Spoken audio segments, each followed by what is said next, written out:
All right, thank you, everyone. Today we are here with Mary, who's going to go through the library training and how we can better connect. So, Mary, I'll pass it to you. Hi, everyone. Sorry, just trying to get my presentation up. My name is Mary Graham. I am a youth services coordinator at the Abington Community Library in Lackawanna County. I am also the current chair for the Youth Services Division in the Pennsylvania Library Association. So if you need help connecting with libraries in your area, please feel free to reach out. And I just kind of put together a pretty short overview of some of the stuff that libraries across the state offer. This by no means includes everything that every library offers, nor do I guarantee that every library offers these things, but the majority of us do. And I just kind of thought they'd be a nice jumping off point for figuring out, different ways that we can connect and work together. Okay, so I am going to share my screen and get my presentation.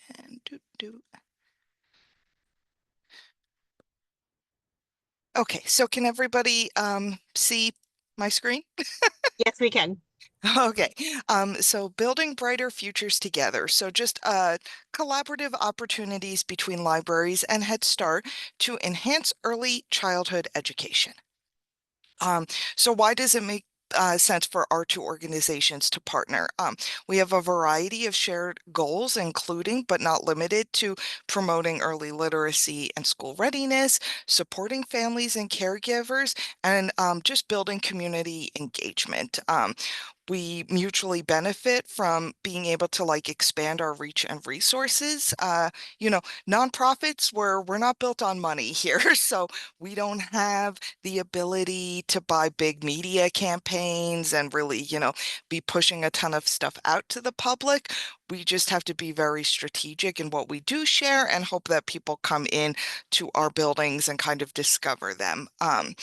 We are both in existence to promote different program offerings. I have two children who went through the Head Start program, so I know what a benefit it is. And a personal experience, both my children are on the autism spectrum, so having this space where they can, kind of develop that school readiness in a smaller and kind of safer environment was really beneficial.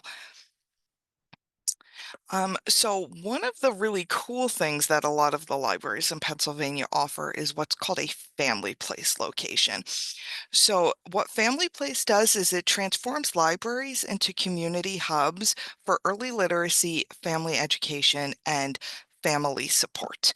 The key components that make up a Family Place library are hosting a 5-week workshop geared towards parent and children. So it's a play-based learning environment where patrons have access to child development experts. So each week in that 5-week rotation, we bring in a different local expert, be it a speech therapist, somebody who specializes in music and movement, a child development specialist, and of course the librarians. And it just provides a space where parents can, ask people questions like, do you have any suggestions for my child whose speech development isn't quite where it is with their playmates? And exposes parents to different types of toys and play environments and really just encourages parents and caregivers to get down on the floor and interact with their children. There are different suggestions for reading and promoting language development skills, and it's all free to the public. We also have dedicated early childhood spaces that have developmentally appropriate materials. So there's a gross motor space, there's a reading and writing space, there is an imaginative play space, and then a variety of different fine motor skills. And different libraries, how they approach this is obviously unique to everybody, but the general gist being that you kind of change things out every quarter or so.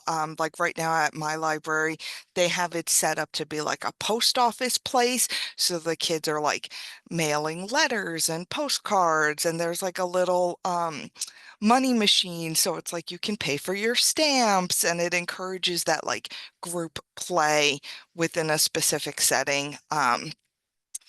I think Family Place is a great opportunity for us to connect because we're literacy specialists, but we're not necessarily early education specialists. So we're great at the whole like, okay, these books work well with these themes, but what other sort of opportunities are there? Like, again, speaking for my library, our gross motor is basically always an indoor slide. Which is great, but I'm sure there are other ways to encourage gross motor play that you guys would be really good at saying, oh, here are some suggestions. And again, sharing resources, training materials. Librarians do go through like a training session to be able to earn their like family place sticker and stuff, and then you have to maintain your family place and submit a variety of different like training opportunities and such. So it is a good way to connect on some different resources and training materials. We also, of course, have Dolly Parton's Imagination Library. Some libraries run that as something specific to their location. Other places, it's more of a county-wide initiative. The idea being that like the more books that are in a children's home and that they own, the better chance they have of becoming readers as they grow up. Um, and of course, some different ways that like we could all collaborate on that would be to have like enrollment days, reading events featuring the Imagination Library books. Just again, putting more books in the hands of children is great for both of our organizations. And then a Pennsylvania specific initiative is the Cruise into Kindergarten.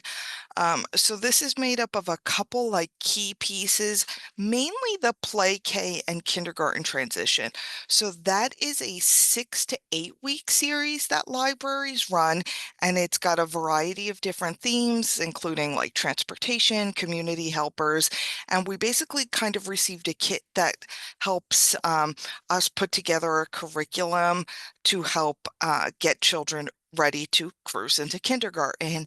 But again, a lot of us went through a training like quite a few years ago, and standards change. And because we aren't educators, it would be great to have some people to connect with who are educators and could say, oh, here are some ideas for what you can include in your like play K and cruise into kindergarten. And of course, our story times tend to gear very much towards developing that school readiness curriculum.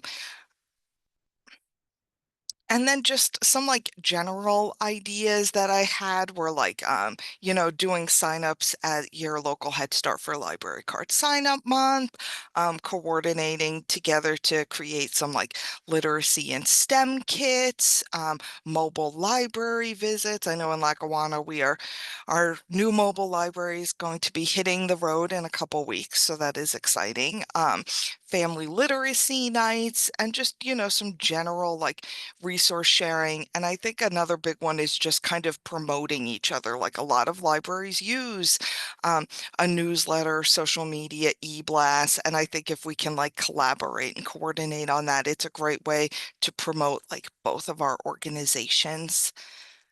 Um, I've included like the list of websites for like the cruise libraries, Imagination Library, and Family Place. I am, of course, happy to share this presentation with anyone who would like it. And then I also have like my contact information. So if you need it, again, needed help, just kind of finding some connections, I am happy to do that because that is what I do as the Youth Services Division Chair. That was fantastic, Mary. I really appreciate all of that information. I loved all of those ideas. I'm wondering if the programs, and everybody here is from a different program. So I was wondering if either utilizing any of those ideas? Are you working with your public libraries?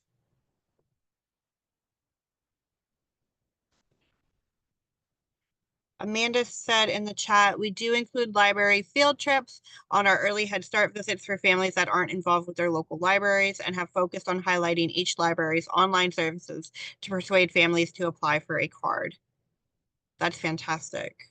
When I was in early Head Start, we would do a bunch of our summer or winter socializations at the library. We would attend those library story times. We would invite the group, and those always had a really good turnout. People were really excited to attend those. And a We lot actually of just, the, oh, oh, sorry, sorry. Melissa. No, that's okay. We actually just had a play group at the library last night. It was really well. It went really well. That's Um, fantastic. we've started to do, I wish I had a flyer. I should have brought that. So we do it like quarterly. We do like they do a story time just for our Head Start kids and our early Head Start kids. We plan like a theme. Like we did it for week of the we our last one was week of the young child's Tasty Tuesday. So we did like Very Hungry Caterpillar and had like activities. And then we're gonna do a tea party over the summer. And then we also utilize it to do like, so we have like not a lot of homeless families or families experiencing homelessness, but it's sometimes more comfortable to meet there than like at Mhm. a friend or family or even like at a shelter. Thank you. So we've done some paperwork and stuff there, and it's nice because then the kids can like play and look at books, and then can get our part of it done too. Absolutely.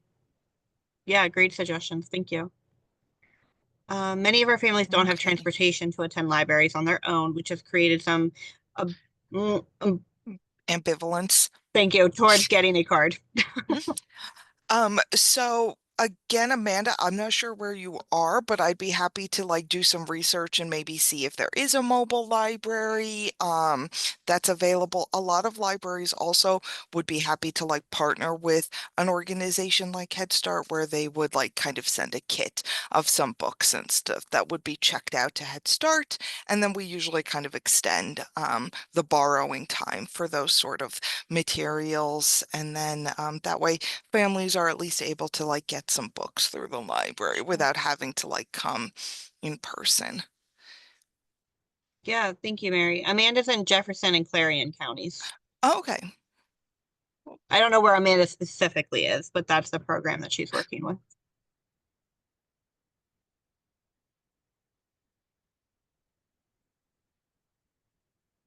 But yeah, I I would, know like a lot of libraries have started to put together more of like outreach kits and that sort of thing, just because like, yeah, especially in Pennsylvania with so many like rural areas too, it's sort of like, okay, if we can't get you guys here, then we can at least meet you where you are. sure, sure.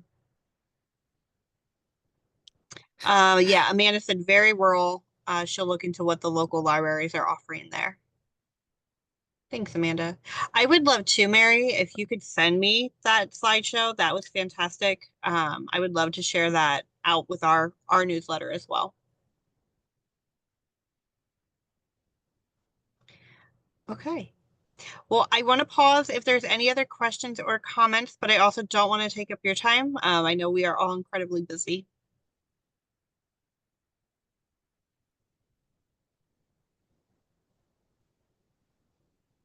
Okay. Well, Mary, thank you so much for your time, programs. Thank you You're for being welcome. here. If you think of anything afterwards, please feel free to reach out to me. I can connect you with Mary, or if you're able to access her presentation, you can contact her directly as well. And Amanda, I do know somebody who works in that library system, so I'd be happy to put you in contact with her. Perfect. Thank you so much, guys. I hope you have a great day.